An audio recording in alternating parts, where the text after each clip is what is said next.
goodbye to that. Say goodbye to the Nav Sultan. Fuck that guy. And let's move on to, that's probably one less Twitter person we have. We have a total of 9. And move on to Strikeforce / UFC. Yes.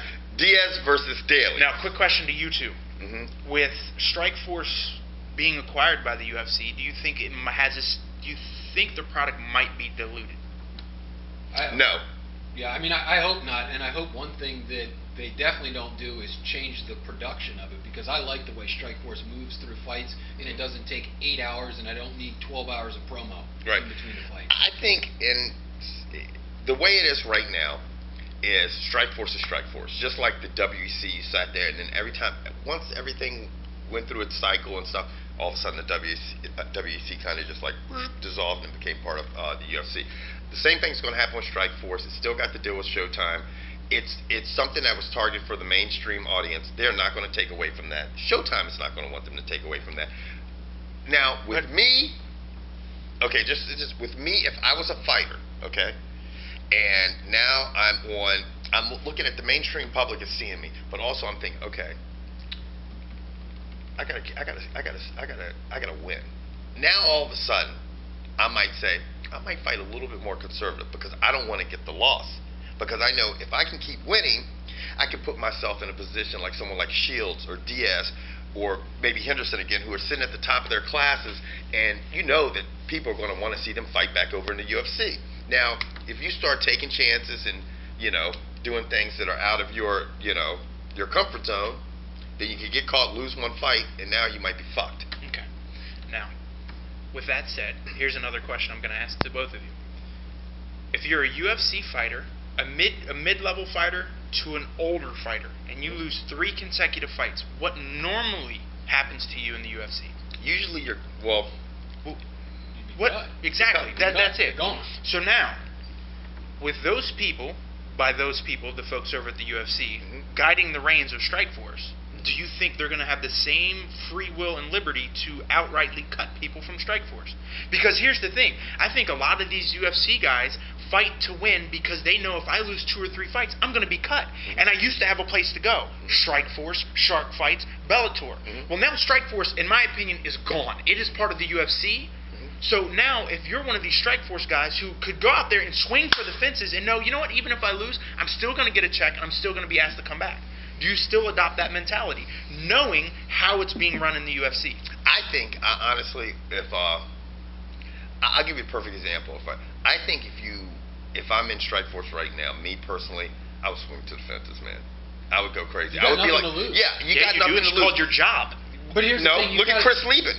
Has he lost his fucking job? That guy's exciting as shit. Just like Jim said, he sells fights. But Chris Lieben was also on the very first The Ultimate Fighter.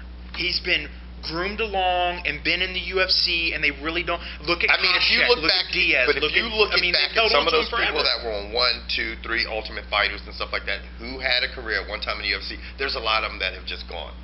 You know, the ones that we're talking about are the ones that are still around today. Chris Lieben has not a subpar record, but he loses fights. But the bottom line is if Chris Lieben's getting ready to fight, are you going to go take a piss? No. I'm not going to go take a piss because I'm going to come back and you guys are going to be like, man, you missed some good shit, man. You know, I'm not going to do that. So I would probably say, you know what, I'm going to be an exciting fucking fighter. Chris Lieben, you know, Scott Smith over in Strikeforce, he just got fucking dropped. But you know what? Are you not going to tune in to see Scott Smith fight again? Is Scott Smith going to fight again? That's the question. Is Scott Smith going to fight again? I think he is going to fight again because somebody's going to say, you know, there you go. I hope so, because you're saying I hope so because he's entertaining. Right. Anybody who is in marketing or anything is going to look at that and say, you know what, this guy's he is exciting. People want to see him fight. Let's just hope they honestly can leave Strikeforce as is. Yeah, keep it if they want it as like even if when they blend it in a lower tier or like AAA, that's fine. I'll still watch it. Just don't fuck it up, Dana. I mean George. I mean Dana. Now, next Saturday, or this Saturday coming up, we have the Diaz versus Daley card. And this is what we're getting at. 2 Saturdays, the 9th. Yeah, like I said, 2 weeks. My boss, my bad. Whatever. You're trying to do April Fool's shit and we're not even there yet. What are we going to do for that? Let's not film. We don't know what we're going to do because James, our boy James, has got to go on vacation, which I'm sure he needs right now. We're not going to film. The first fight, I don't know how to pronounce his name. Jimmy, can you pronounce this guy's name? Beer Bomb. No, it's Beer Bomb. Lyle Beerbong. Lyle Beerbong. That's going to be his name. Did they get him out of a bar? They did. He's German. Where'd he come from? Lyle Beerbong. He's going to be fighting Shinya Aoki.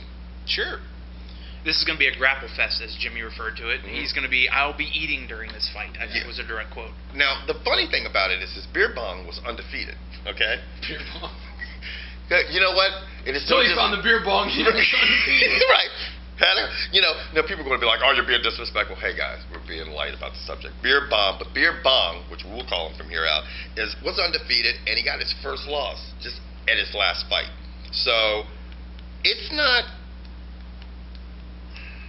I mean, this could go either way. This is going to be a good fight. I have a feeling you're going to see these two little guys fly around the ring, try for a lot of submissions, and for me, I'll enjoy it while Jimmy's eating and out of the room, because Jimmy would rather see two people toe the line and punch each other in the head. Oh, hell yeah. Hell yeah, man. You know what I'm saying? I like to do the dang Which moves us to the light heavyweight bout, which will be Gilbert Mousasi versus Mike Kyle. Mike Kyle is a big-ass dude to be cutting the 205. Now, with that's the key word, cuts the 205. Because when Mike Kyle cuts the 205, and I don't think a lot of people realize this, when he does make it and he fights at 205, no one beats him. He's lost. His last two losses have been to, as a heavy, have been to Antonio Bigfoot Silva, who he had a good fight with, and Fabricio Verdun, who he had a good fight with. But it was both in the heavyweight class. He not that he struggles, because he puts up good fights, but when he gets down to light heavy, and a lot of people thought that that's where he should be fighting, he is fucking nasty. But the guy he's going up against I got Mousasi in this one. Yeah, had not lost until he met King Mo. Now, Mike Kyle is not the wrestler that King Mo is. I mean, you got to really take that into consideration. And Gilbert Mousasi is pretty well rounded. Yeah, Gilbert's an interesting fighter because sometimes if you've watched the show, you've heard me say this a lot. Sometimes he seems disinterested. Like you will, people call Chuck Liddell the Iceman because he's got ice water in his veins and he will come out and he's just Gilbert. Seriously, he looks like Fedor when he comes out. He's just like he has no emotion. He just kind of walks out to the ring, looks disinterested from the time it starts to the time it's over. Because those guys have a life. Yeah, other than fighting. I mean, I'm sorry. No, I'm being dead serious. Like, too much of anything makes you obsessive and shit. And these, like you say, Fedor playing cards backstage with his fucking wife and his little girl and stuff like this. That's like healthy. You know what I'm saying? You know, wiping your ass with a tap-out shirt is not fucking healthy. I'm just telling you. You burn the fuck out. Wow. You know? Gilbert has also gone out and said he's going to retire by the time he's 30. So. And he's 25 now. Yeah. I'm not going to. Yeah, all right. What do you have in this fight? I mean, I think a lot of it will depend on what George said. Gilbert, talent, has it. Who will show up? I mean, is he going to be hungry? Does he want to win this fight and fight Dan Henderson, get the title? Right. You know, that remains to be seen. But I think if he comes out and he's motivated and ready to fight, I think he's going to win the fight. Now, with this saying, how does Mike Kyle beat him if he was to beat him? Punch him in the head and stay away. He'll knock him out. Seriously, he's got to keep it standing. If he just goes to the ground, no knock on you, Mike Kyle, but Gilbert is very quick. He transitions very fast from the ground, and I swear, if you leave an opening, he will pounce on it, and you will be tapping quicker than you can blink. Right. I mean, if you look at some of the times he's finished fights, 30 seconds, 40 seconds. He does not mess around. Gilbert goes in, gets it done, leaves. Yeah. So Mike Kyle's got to keep this standing, keep the distance, and just beat his head. Because I don't think Gilbert's got the greatest chin in the world. I mean, we haven't really seen him get caught. Ask King Mo. Yeah. Did King Mo knock him out? I think it was stopped. Yeah. Yeah. King Mo clipped him. That's right. That's right. Now, there's a lightweight championship bout on this card as well. That's one of my favorite fighters of all time. Melendez. Yes. You love Gilbert Melendez. Now he's going to be fighting Tatsuya, and I don't know how to pronounce his last name. And if anybody that is not Japanese wants to give me a hard time about that, suck a dick. Because this guy, and why I probably don't know who he is, and probably a lot of people don't know, he has a great record. But the problem is that everybody he's come up against that is a formidable opponent, he's ended up with this. That would be an L. So that's probably why we haven't heard of him. So, you know, I gotta go. In other words, these guys fought before. Important part, Kevin's leaving out in '06 in Pride, and Gilbert won then.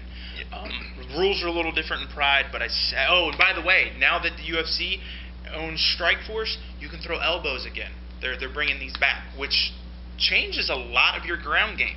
Because now you don't have to posture all the way up to here and and try to throw a punch. You can move here and just bring an elbow across. Right. So you don't have to create as much space to throw an elbow as you do a punch. That's a good point. Yeah. So that's another rule change that I think a lot of the Strikeforce fighters will be looking forward to, and it could come in play in the welterweight title fight. It could. With that being said, I'm going with Gilbert. I'm going with Gilbert too. I think Gilbert Melendez. I mean, he's got a great motor too. Yeah, he's beat 5 rounds. Yeah, he beat the guy 5 years ago. He's only become a better fighter since then. Then finally the championship, the welterweight championship bout against Nick Diaz, who I just love because I find him entertaining as shit, George. And then he's going to fight Paul Daley. And I think the three of us have sat here and said after GSP beats Jake Shields, which all three of us think, the next toughest person for GSP to fight at his weight class would be Nick Diaz. Yeah, Nick Diaz is he's a well-rounded. He's a tough matchup for people at that size. Yeah, because he's so fucking well-rounded. Like Paul Daley, I mean, I look at Paul Daley, who's a fucking great fighter too. But what is, obviously anybody can catch, styles make fights, blah blah blah blah blah. But what is he going to do to Nick Diaz? Because I'm going to tell you something right now. Nick Diaz will box the fuck out of you. He is a pro boxer. He's 1-0 as a pro boxer. He has got some of the nastiest hands I've seen in the game. Paul Daley's going to have to close the distance and get inside. Mm-hmm. He's going to. I mean, you got to think about it. He's going to have to fight this like Mike Tyson would if he was fighting Muhammad Ali. He cannot stay on the outside and try to win this fight. Now, I'm going to tell you, have to take some shots to give some shots and hope that what he takes doesn't hurt him and what he delivers finishes the fight. And this is the thing. He's going to have to give some good shots too from this, maybe uppercuts or something like this, because Nick Diaz can take a shot. Yeah. That's another thing. He's got a nice fucking jaw. He gets hit all the time. Now, if it goes to the ground, good luck. he can submit you. You see, he's like, I want to stand up with you because I know how good I'm standing up. And then you take him to the ground. He's like, okay, we'll just end the fight right now. Yeah, I mean, and we know that Koscheck, has nowhere near the skill set of Nick Diaz on the ground, totally dominated Paul Daley. With takedowns. Just took him down for 15 minutes and just held him down. Yeah. And All Daley got frustrated to the point where he punched himself out of the UFC. Yeah. That's well, why I'm going to to tell you what, that is what I'm hoping for. I hope that Nick wins the fight, and I'm going to tell you what, right now, I want, you know what I'm saying? I want him to get frustrated and snip Nick Diaz,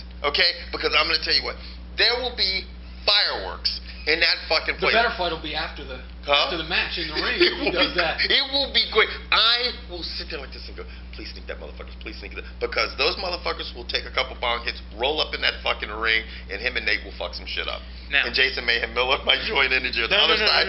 He'll join the other side. Right. But now now that I think the three of us are all going with Nick Diaz. Yeah.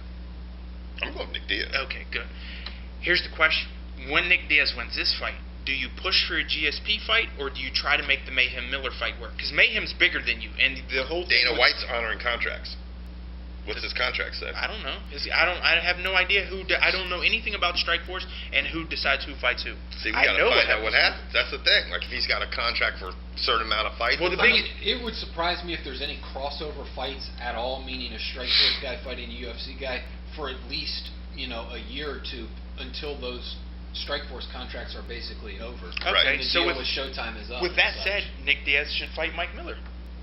Mike Miller? I mean, is that a new guy that I don't know about? Mayhem Miller. I do that every time.